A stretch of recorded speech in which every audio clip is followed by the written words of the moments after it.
कुठलंही प्राचीन मंदिर हे असं ह्या पद्धतीने जमीनदोस्त करायचं, निस्तानभूत करायचं आणि तिथे नवीन मंदिर बांधण्याचा गाड घालायचा, काहीतरी त्याच्यात श्रद्धा असते. ती मूर्ती किती प्राचीन आहे, ती कशी ठेवली आहे त्याला. आणि ज्या गाभाऱ्यामध्ये स्वयं छत्रपती शिवाजी महाराज महाराष्ट्राची अस्मिता जाऊन दर्शन घेऊन आले आणि आई भवानीचा आशीर्वाद घेऊन इथल्या स्वराज्याची स्थापना केली, रयतेच्या राज्याची स्थापना केली, त्या शिवाजी महाराजांच्या पावन स्पर्शाने पदस्पर्शाने पावन झालेलं मंदिर आहे. तिथे ते उभे राहिले, तेच तुम्ही पाडणार आहात. म्हणजे जे अफजल खानाला जमलं नाही, जे औरंगजेबाला जमलं नाही, ते काम आपलं सरकार म्हणजे आणि पैसा सरकारचा नाही, पैसा ट्रस्टचा. म्हणजे आईजीच्या जीवावर बायजी उदार.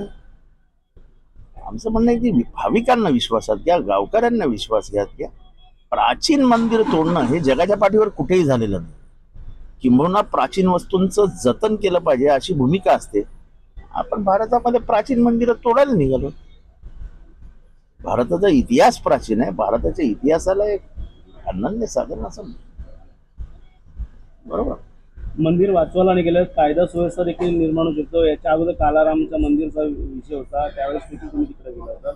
नाही, असं आहे की काळाराम मंदिराची गोष्ट वेगळी होती. तिथे ते धर्म म्हणजे वैदिक आणि ते जे स्तोत्र असतात त्याच्या बाबतीतला वाद होता. जो शाहू महाराजांबरोबर त्यांनी केला होता, पौराणिक का वैदिक, तेव्हा आम्ही भूमिका घेतली होती की तुम्ही शाहू महाराजांना असं अपमान केलं होतं आणि आताही तेच करताय की एका विशिष्ट समाजातील एका विशिष्ट घटकासाठी वैदिक, एका विशिष्ट याच्यासाठी पौराणिक, म्हणजे शूद्र आणि उच्चवर्णीय हे आजही कायम आहे देवळामध्ये. नाही चालणार, नाही चालणार. ज्या देशामधला आजही 80-85% समाज हा मनुवादाच्या दृष्टीने जी काही तुमची पुराण जे काय चालू आहे पूर्वीपासून त्याच्यामध्ये भारतातले 80-85% क्षुद्र होतात. त्यांना जर तुम्ही असे हिटाळणी करणार असाल, 3 आणि 4% असलेली लोक ही जर देशातली व्यवस्थाच बिघडवणार असाल तर ह्याच्यावर तर बोलायला नको. जीर्णोद्धाराबाबत मात्र तुम्ही विरोध करत आहेत या मंदिरासंदर्भात. मात्र कुठे कायदा सुव्यवस्था नाही, कायदा आणि सुव्यवस्थेचा काय प्रश्न आहे. मला मंदिरातल्या पुजाऱ्यांनी बोलवलंय, मी जाऊन बघून येणार. तर खरंच ते कळस पाडणार असतील तर भारतातल्या भाविका, महाराष्ट्रातल्या नाही देशभरातल्या भाविकांना मी विनंती करेन की आपला विरोध नोंदवा. यासाठी काय कोणती मोहीम आपण आखणार आहात? आता बघूया तिथे गेल्यावरती गावकरी काय म्हणतात. शेवटी गावाचा प्रश्न, भाविकांचा प्रश्न, माझ्या एकट्याचा प्रश्न नाहीये. माझी प्रचंड श्रद्धा आहे आई भवानीवरती, माझी प्रचंड श्रद्धा आहे. मी तिचा प्रचंड म्हणजे जेवढा मी मातृभक्त आहे तेवढाच मी तुळजाईचा भक्त आहे. त्यामुळे मी केवळ भक्त या नात्याने चाललोय, माझा कुठलाही राजकीय उद्देश नाही.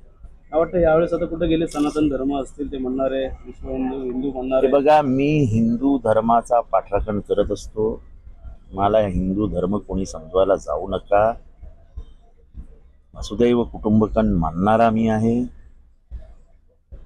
पण मी माझ्या पद्धतीने धर्म आचरण करत असतो. माझ्या ते ढोल ताशा वाजवून स्वतःचा गवगवा करत नाही, खिशातनं 10 रुपये काढायचे नाही आणि मोठा गवगवा करत बसायचे, धंदे माझे नाही. सर, अलीकडच्या काळात लोक हवेत बार सोडतात, पुरावे काहीच नसतात, बोलून निघून जातात, दुसऱ्या दिवशी वेगळं बोलतात, असं फडणवीस लातूरमधील भाषणातून शरद पवारांना म्हणाले. ज्यांना जे भाषण करावं त्यांनी करावं. राहुल गांधींनी एवढे पुरावे दिले, आता काय बोलणार आहे त्याच्यावर तुम्ही?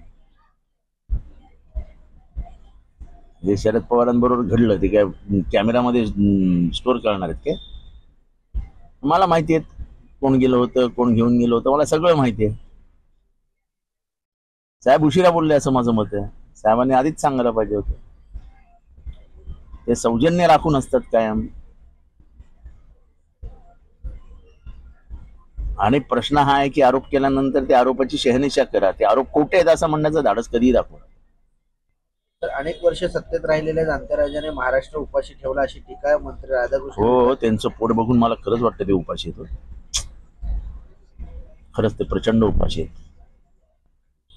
त्यांना सांगा आधी इलेक्ट्रिसिटीचं बिल भरायचंय, ते आयुष्यभर ज्या इलेक्ट्रिसिटी बिलाचं पेंडिंग ठेवलं ते भरा आधी म्हणतो.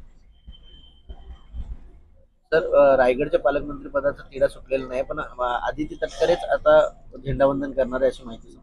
पुढे गिरीश माझ्या माहितीप्रमाणे 2 काळ्या जादूचे पुजारी ऑलरेडी रायगडमध्ये पोहोचले. ओम फट फट स्वाहा, ओम फट फट स्वाहा. चला.